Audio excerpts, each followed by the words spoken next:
everyone, and welcome to my channel, Babbling Books. If it's your first time here, my name is Elaine, and welcome. So I have started this video 3 times now. You may remember from, if you saw my last video, we had this like huge issue with the plumbing, and they had to like jack up the concrete slab of our house, and it's been just one thing after another. They're nearing completion of the whole process, but the room is just coated in a layer of concrete dust. And, excuse me, my allergies between the ragweed and maybe it's just my hypochondria, but the ragweed and the concrete dust in the house, I swear I've been having nonstop sinus issues for like 2 weeks now. But anyway, they sent cleaners to clean the mess up, like commercial cleaners, and rather than like sucking concrete dust up in my own vacuum. So right through the middle of finishing the video, they arrived here. So anyway, so if I sound breathy, it's because my allergies are just like crazy at the moment, and it is what it is. So this video is about my favorite nonfiction books, my nonfiction recommendations, since next month is Nonfiction November. I'm going to talk about 10 books. They're not in any particular order. They're completely random. And let's get started. So book 1 is The Secret Lives of Color by, what's her first name? Cassia St. Clair. So this is a pretty unique book. It basically discusses colors of like the spectrum of colors. It goes into, I'm going to use the word discovery because I'm not sure of what other word to use, because in some cases it is in fact the discovery of the color, like magenta, for instance, which was not a color they were able to like, you know, just find in nature and make dye out of. And it talks about how the color was used, the impact that color had on society or economics or politics, in some case all three. And excuse me, one of for example, like the color white. So the color white is made from a mineral, and it's saturated with arsenic, which people did not realize. I'm actually not even sure at that time period, which was Elizabethan times, if they even realized that arsenic was poisonous. But they didn't realize they were basically smearing their faces with arsenic to make them like super, super pale white. And it was like damaging their skin and poisoning them and causing like extensive scarring. So yeah, it's just full of like random facts regarding color. And it's just a really interesting little book. I mean, I think I took 2 months to read this because I would read like 1 page a day or 2 or 3 pages a day. It was very, very interesting, but if you try to just sit down and like read it continuously, it all sort of blends together.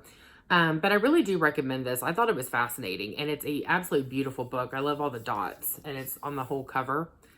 And so that is The Secret Lives of Color. Great book. Now I can hold my coffee.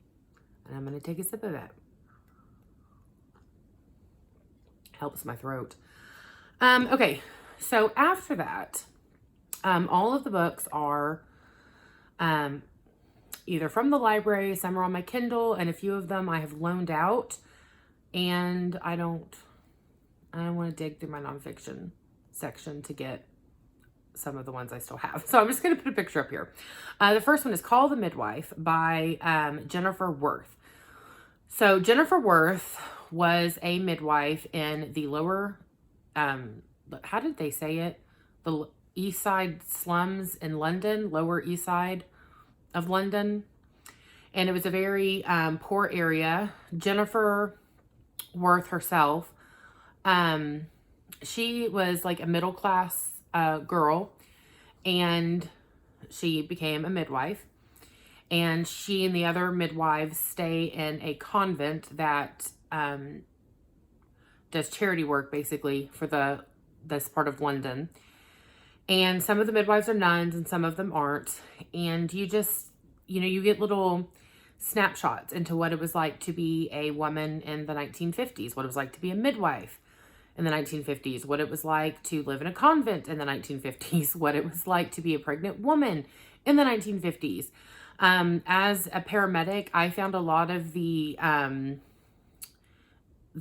history of medicine to be very interesting, like the way they handled preeclampsia, the way they delivered babies. And, you know, some of these women had to go in some very dangerous areas. And, you know, they would come into houses that had 7 or 8 children, and it was filthy. And they would have to clean the house before the baby came. And it's just all kinds of little interesting things, you know, basically around, you know, women's history, which I love. So I highly recommend this one, but be warned, I did a little bit of research, and a lot of people have claimed that this is like sensationalized nonfiction. So, you know, I guess it was an entertaining book. I could kind of see how that is possible, but I've never, you know, Jennifer Worth herself hasn't said that. So, but anyway, I still recommend it. It was very, very good. And then after that, we have The 6 Wives of Henry VIII by Alison. I think her last name is Weir. So Alison writes a ton of nonfiction, and then she writes some historical fiction as well, based off of actual historical figures. This one is nonfiction, and I read her book on Henry VIII, and it was okay, but I think that was more of a personal issue than the author, because I didn't think there was enough information about his wives, and they played such a big part in his life and in his history. I just wanted to know more about them. So I picked this up, and I love it. And she goes into great detail about each wife, their childhood, their life, their marriage, their divorces, after their divorces, if that applied. And she's very careful to let you know what is accepted as fact and what is speculation, because some historians, they disagree on certain aspects of history, and she lets you know that. So I think she's a fantastic nonfiction author. I would recommend anything by her. And I actually think next month I have a book on my shelf about Elizabeth I, written by Alison Weir, and I think I'm going to read that next month. So I highly recommend this one, but all of her books are great. And then we have Winterdance, The Fine Madness of Running the Iditarod by Gary Paulsen. So Gary Paulsen is a children's literature writer, author, and you're probably most familiar with Hatchet, at least here in the US. It's required reading for, I want to say 6th grade. It may not be anymore, but it has been for a long time. So Gary Paulsen decides that he is going to run the Iditarod race, which is a dog sled race through the Alaskan wilderness. And it is 1,180 miles long, the races. And he has no experience in doing this. I don't actually think he really has much experience with sled dogs either. But at the beginning of the book, he crosses the border into Canada to get a lead sled dog. Excuse me. And he's in the back of a pickup truck. His wife is driving, and the dog is back in the bed with him, the bed of the truck. And by the time they get to the border, he and this dog have been through it. They bit each other. They're covered in slobber. They're covered in fur. But, you know, by the time they get to the border, it's like they've made their peace. But the writer, Paulsen, has this sort of tongue-in-cheek manner where maybe a situation that really would normally be humorous, he makes it humorous. He finds the humor in the situation. He's a very good author. The book itself is charming. It's got some on the edge of your seat moments. It's very engaging. Be warned that I don't remember, but it's very likely that there are some incidents, or maybe just one incident where an animal is harmed, but I don't remember. I haven't read this, I want to say, in probably 10 years, but it's still stuck with me that long. I remember a lot of little details, but I don't remember that detail. So just be careful, you know, maybe do some research and check that out first before you read it. But if you're looking for a good winter read, something that's snowy and cold, but is also engaging and,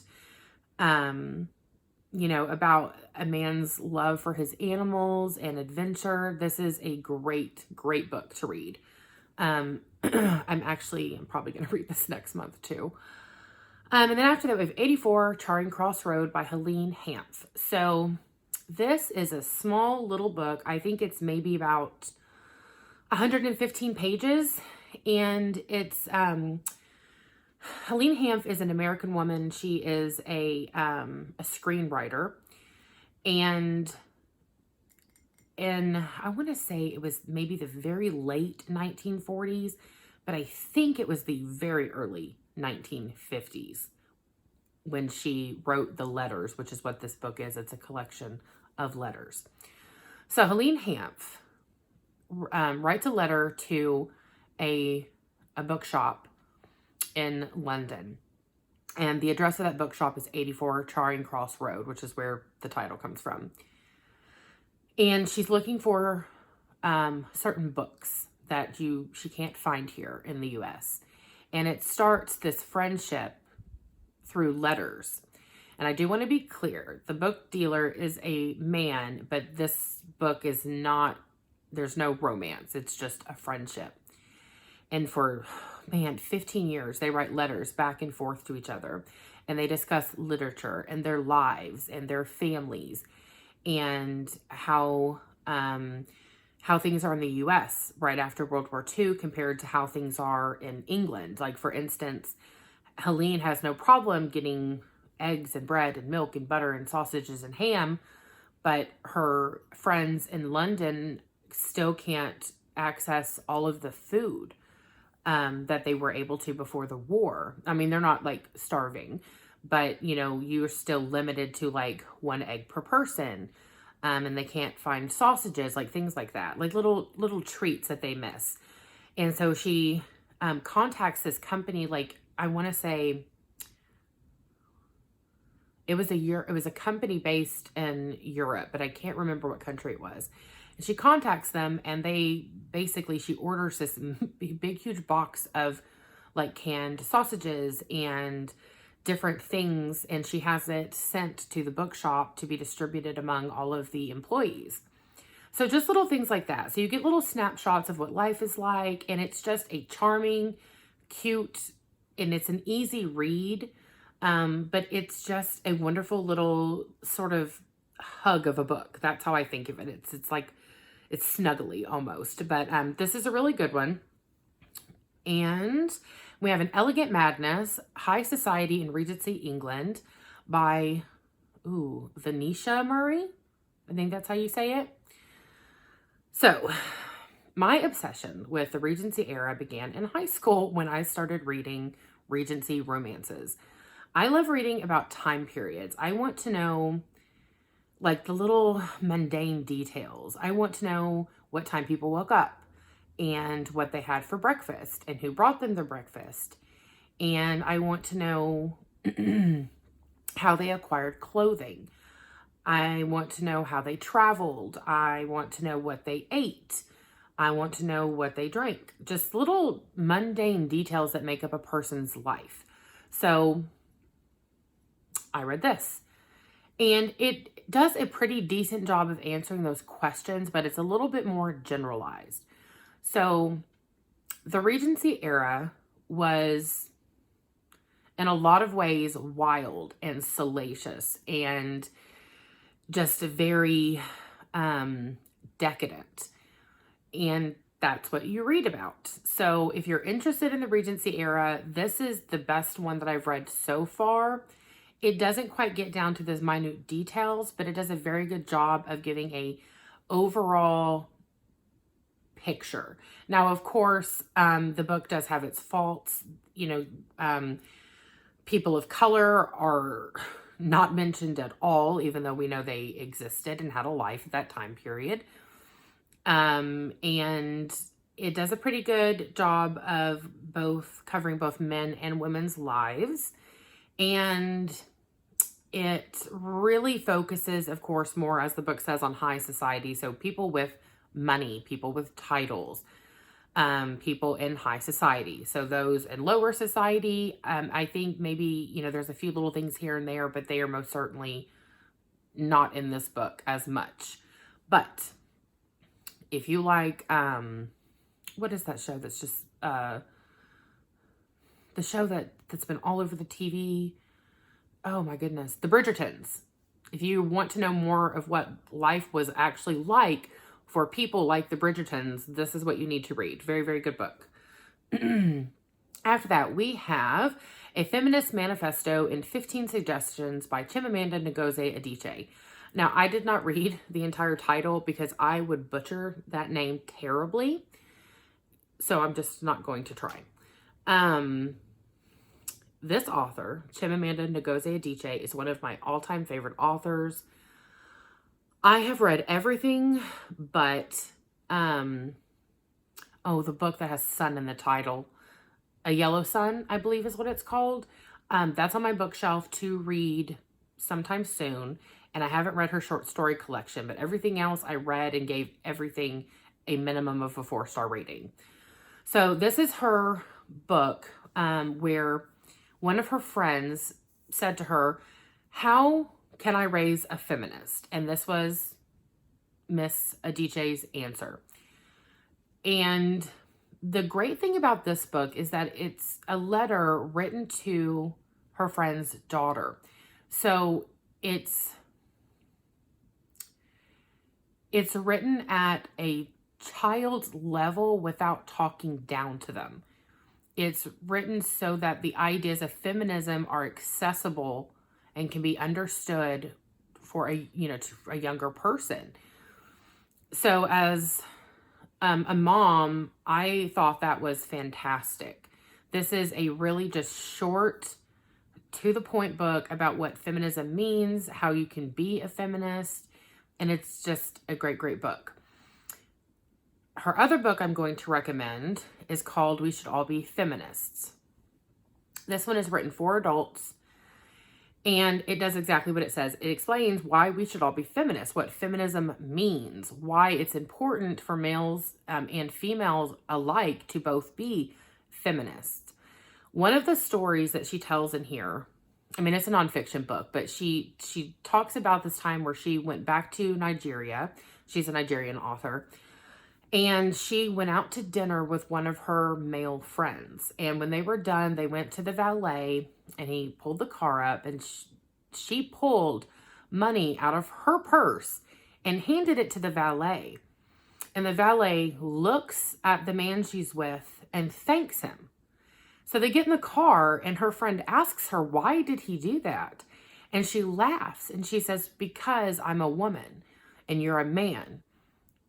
Any money that I have must have come from you. So he thanked you. And that just blew my mind. When she explained it, I was like, oh, wow. So great book. Feminism gets a really bad rap where if you are a feminist, that means you must hate men or you want men to be subjected. Just all of that stuff. This is the perfect book for somebody who thinks those things about feminists. This tells you exactly what it means to be a feminist, and I cannot recommend this enough. I think it's great. I personally think this should be required reading in every high school across my country. And then we have Night by Elie Wiesel. So I think that's how you say it. So this is the story. Let me have a sip of coffee. The author is recounting his time as a child, an adolescent in a concentration camp, but I want to say it's multiple concentration camps. I know it's at least 2, but it may possibly be 3. This is gut-wrenching. It is sickening. It's almost, the atrocities described in this book it's almost too much to wrap your head around. You know that what he's saying is true. You know that these are things that he experienced and the things that he felt, the things that he did, but it's almost unbelievable to accept that human beings did these things to other humans. This is a very, very heavy book. Sometimes you're able to maintain a distance when you are reading about human atrocities. You're not able to do that with this book. At least I wasn't able to. It's a very short book. I want to say it's probably under 150 pages. I found it in the YA section at my library, so it must be a YA book, but it hits hard. But I do recommend this because I do believe that these testimonies should be read and they should be remembered. I think that's important. So I do recommend this one, but be prepared. It's not an easy read. And then after that, we have Dress Codes, How the Laws of Fashion Made History by Richard Thompson Ford. There's so many things to say about this book. So Richard Thompson Ford is a, excuse me, I'm sorry, I didn't realize that and silence that. Mr. Ford is a Black author, and he is a professor at one of the Ivy League colleges here in the U.S. I don't remember if it was Princeton or Harvard. I don't remember, or maybe Stanford. And he has a very interesting history with fashion. His father was going to school to be a lawyer, but at the same time was training to be a tailor, because as a man of color at that time period, he wasn't certain he would be able to get a job once he graduated from college, and that he would not be able to provide for his family. So he wanted to learn a trade. So this knowledge of clothing and of tailoring was passed down from his father. And it's always been sort of I don't want to say a hobby, because that sounds like he doesn't take it seriously, but obviously he does, because he wrote this book. But what is interesting about this book is that he starts with the beginning of fashion, where men and women both wore draped clothing, like dresses, and then the transition to men wearing tailored clothing, and then it just keeps going. He talks about things like women being forced to wear high heels in the workplace for 8 to 12 hours a day, despite discomfort or problems with their health. Women of color being forced to change their hair from their natural hairstyles because it's considered unprofessional. Things like dress code in schools. Just all kinds of these little aspects that affect our lives and the lives of others that maybe we don't think about. He also goes into details about some clothes were illegal for certain people to wear. Some colors were illegal for people to wear. Jewish women at one time period were forced to wear golden hoops in their ears so that people on the streets would recognize that that woman is a Jew. Just different little things like that I had no idea about. So I really do recommend this if you're interested in social history, if you are interested in the history of fashion. And there's a lot of detail in here about how fashion was used and affected people of color, and how people of color themselves used fashion to express themselves, make a political statement, just different, it's fantastic. It's a wonderful, wonderful book. I was really sad to finish it because I wanted more. And then after that, we have What My Mother and I Don't Talk About, 15 Writers Break the Silence. And this was edited by Michelle Filgate. So this is an essay collection, 15 essays about people talking about their relationship with their mother. I loved this. The vulnerability that these authors showed. I was blown away. I really was. They put some really raw emotion onto paper, printed it, and sent it out in the world to basically expose themselves, and to a certain extent to expose their mothers. And in a lot of cases, after they wrote the essay, they gave a copy of it to their mother and had the mom read it. So you find out how the mom feels about what they wrote. And sometimes it's sad. Sometimes it's wonderful. And it was interesting because a lot of the you see yourself as a daughter, you see yourself as a mother. And there were some sons writing too. So it was not just women.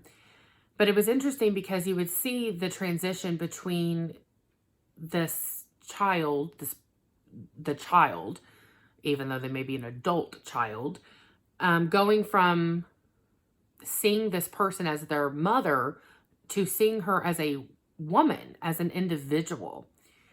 So it was just very, very, it was a wonderful read. I want to say that I loved 13 of the essays, and then a couple I was like, about, but it was great. I highly recommend this.